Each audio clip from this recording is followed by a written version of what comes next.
उसमें एक पॉइंट जो होगा ना वो स्टैंडर्ड होगा। अब स्टैंडर्ड कहने का मतलब क्या? हाँ, स्टैंडर्ड कहने का क्या मतलब है? मुकेश अंबानी के फैमिली का होगा क्या वो? नहीं। Be the hero of mathematics या। लेकिन ये एक शॉर्टकट हो गया, नहीं हो गया?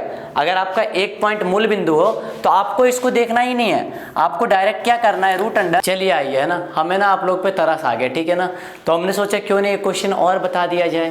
क्या? हेलो डियर स्टूडेंट, तो स्वागत है आपका आप ही के चैनल तपस्या विद विक्रांत पे। तो आ चुके हम लोग अपने नेक्स्ट लेक्चर की तरफ, और आज भी आपको मैं वही कॉन्सेप्ट कुछ अलग सिखाने वाला हूँ।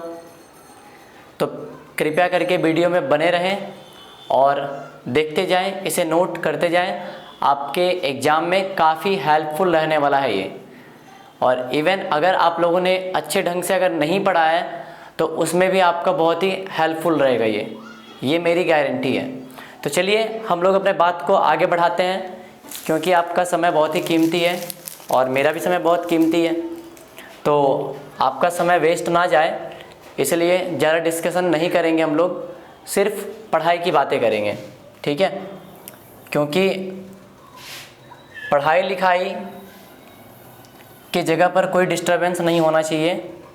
पढ़ाई का मतलब सिर्फ पढ़ाई, हाँ, एंजॉय के लिए पढ़ाई के बाद, ठीक है? चलिए फिर आज जो हम पढ़ने वाले हैं वो हम क्या पढ़ेंगे पता है आप लोगों को?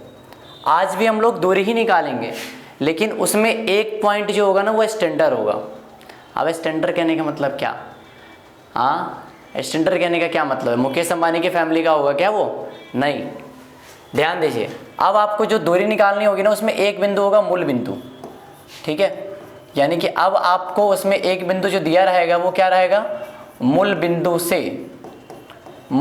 से किसी बिंदु की दूरी निकालना, मूल बिंदु से किसी बिंदु की दूरी निकालना।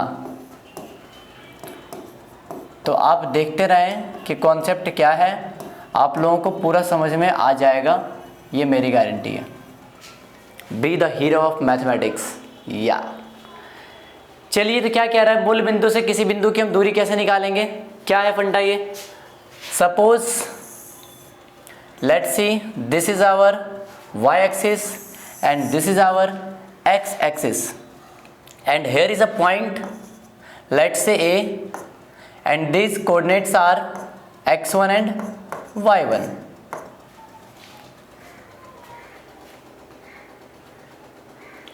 एक x एक्सिस है हमारे पास में, x अक्ष, और एक y एक्सिस है हमारे पास में, यानी कि y अक्ष, और एक बिंदु तो आपको दिया हुआ है, लेकिन एक बिंदु वो फिक्स है, वो हमारा मूल बिंदु पर होगा। एक बिंदु हमारा फिक्स है, कहाँ होगा? वो हमारे मूल बिंदु पर। कल जो हमने डिस्कस किया था ना, वो दो बिंदु अलग अलग कहीं भी हो सकते हैं, यहाँ भी हो सकते हैं, यहाँ भी हो सकते हैं, इधर से यहाँ भी हो सकते हैं, कहीं भी हो सकते हैं। लेकिन अब एक बात तो फिक्स है कि एक बिंदु मूल बिंदु होगा, दूसरा बिंदु यहाँ रहे, वहाँ रहे, यहाँ रहे, यहाँ रहे, कहीं भी रहे, डजेंट मैटर, ठीक है? तो अब इसका हम दूरी कैसे निकालेंगे? प्रूफ तो कर सकते हैं हम दूरी का फॉर्मूला, ठीक है? देखिए ध्यान दीजिए, हमने क्या किया, इसको इससे मिला लिया, क्योंकि हमें यही डिस्टेंस बतानी है ना, हमें यही डिस्टेंस बतानी है कि इस ए का मूल बिंदु से दूरी बताइए क्या होगा। ये हमारा मूल बिंदु है, जिसे हम लोग ओ कहते हैं, और इसका नियामक तो हमको पता है 0,0 होता है, आप लोग को भी पता होगा 0,0 होता है। और ए का कोऑर्डिनेट हमें नहीं पता, x1 y1, इसलिए हमने मान लिया कि ए का कोऑर्डिनेट क्या है, x1 और y1। तो अब आप बताइए कि हमें OA निकालना है। हमने कल प्रूफ किया था ना, हम OA का डिस्टेंस कैसे निकालेंगे? तो क्या आपको यहाँ पर एक ट्रायंगल बनता हुआ नज़र आ रहा है? हमें तो नज़र आ रहा है जी, है ना?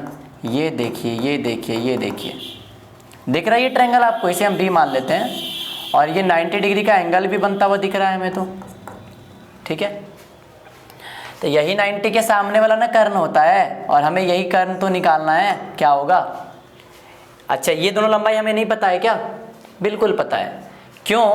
क्योंकि अगर ये x है, अगर ये क्या है, x है, इसको x ही मानिए, क्योंकि दो बिंदु तो है नहीं कि x1 y1 माने, इसको मान लेते हैं ये हमारा क्या है, x है, और वो हमारा क्या है, y है, ठीक है?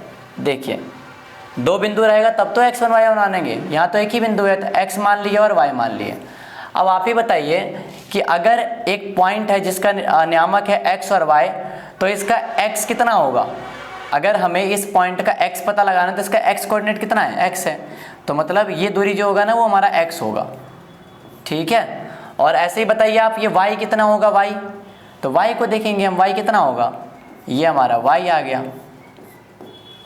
तो क्या आप कर्व नहीं निकाल सकते हैं, हाइपोटेनियस नहीं निकाल सकते हैं? अब आपको यही OA चाहिए ना, तो आप बताइए कि OA बराबर क्या होगा? हमें OA का डिस्टेंस चाहिए। तो हमने पढ़ा है कर्ण का स्क्वायर बराबर होता है लंब स्क्वायर प्लस आधार स्क्वायर। लंब यानी कि AB का स्क्वायर प्लस आधार यानी कि OB का स्क्वायर। तो OA आपको निकालना है तो इसको हम OA का OA लिख लेते हैं। AB कितना है? AB हमारे पास y, तो ये आ गया y का स्क्वायर। और OB कितना है? OB हमारे पास में x, तो ये आ गया x का स्क्वायर। और यहाँ भी स्क्वायर है, तो आप बताइए आप OA का वैल्यू कितना आ गया? यहाँ से स्क्वायर हटेगा तो हमने आपको कल बताया था इधर क्या आ जाएगा? रूट आ जाएगा। इसको ठीक से लिख लेते हैं हम, यह आ गया X square plus Y square. तो देखिए हम लोगों ने अपना एक फॉर्मूला ड्राइव कर लिया कि OA का डिस्टेंस बराबर क्या होगा? Under root X square plus Y square. Sir formula तो प्रूफ कर लिए हम, लेकिन इसका क्या मतलब है?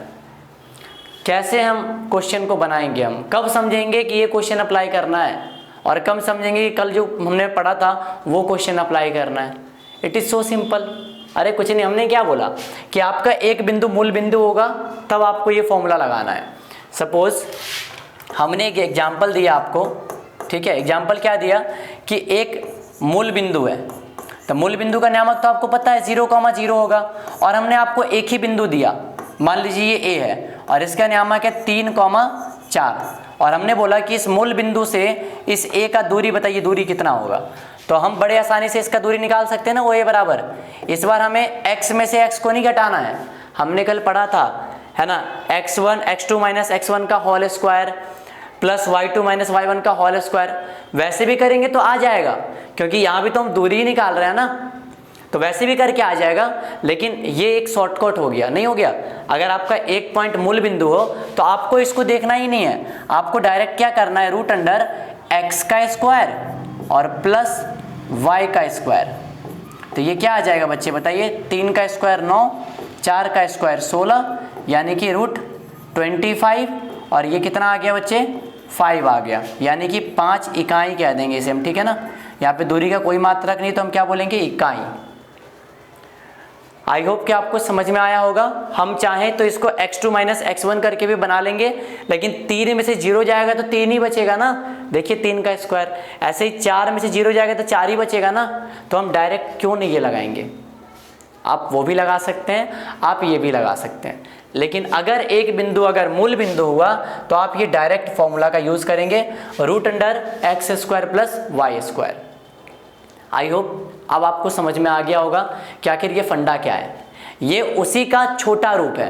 कंडीशन ये है कि एक बिंदु मूल बिंदु होना चाहिए, ठीक है ना। तो आप डायरेक्ट क्या कर देंगे? Under root X square plus Y square. चलिए इसको नोट कीजिए, हम लोग आगे डिस्कस करते हैं। चलिए आइए, है ना, हमें ना आप लोग पे तरस आ गया, ठीक है ना। तो हमने सोचा क्यों नहीं एक क्वेश्चन और बता दिया जाए, क्या हो जाएगा, है ना। तो चलिए कुछ नहीं, एक क्वेश्चन और ले लिया हम कि बिंदु एक दिया हुआ है हमें -4,3, और हमें इसकी मूल बिंदु से दूरी निकालना है, क्या होगा। तो आपको मालूम चल गया ना कि जब ये मूल बिंदु बोल दिया कि मूल बिंदु से आपको दूरी निकालना है, तो आपको एक पॉइंट से अब कोई मतलब नहीं है, ठीक है ना। आप डायरेक्ट क्या करेंगे? हम मान लेते हैं वैसे 2 पॉइंट तो अभी भी है हमारे पास में, 2 पॉइंट तो अभी भी है।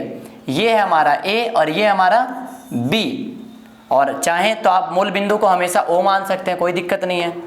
आप अगर चाहें तो आप मूल बिंदु को हम क्या मान सकते हैं? O मान सकते हैं, और O भी मान सकते हैं, कोई दिक्कत नहीं है। ये O हो गया हमारा। तो इसी O का ना B से डिस्टेंस निकालना है।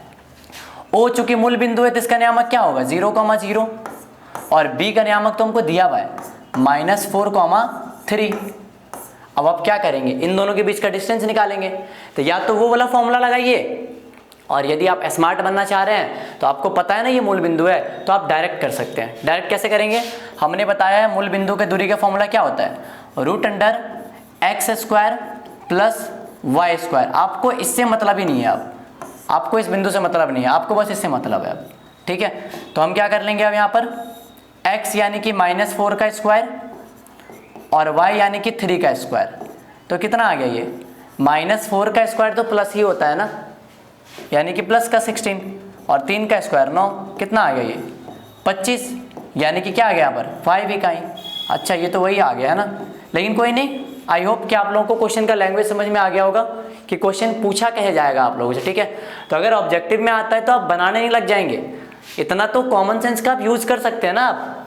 जैसे ये दिया हुआ है, हम क्या करेंगे, डायरेक्ट √4 का स्क्वायर 16, 3 का स्क्वायर 9, यानी कि 25, आंसर कितना आ गया 5 आ गया, बस यही ऑप्शन मार देंगे करेक्ट, ठीक है। मतलब झटके में बनाना है हमें, ठीक है ना, इतना टाइम नहीं लगाना हमें ऑब्जेक्टिव में। आई होप आप समझ गए होंगे।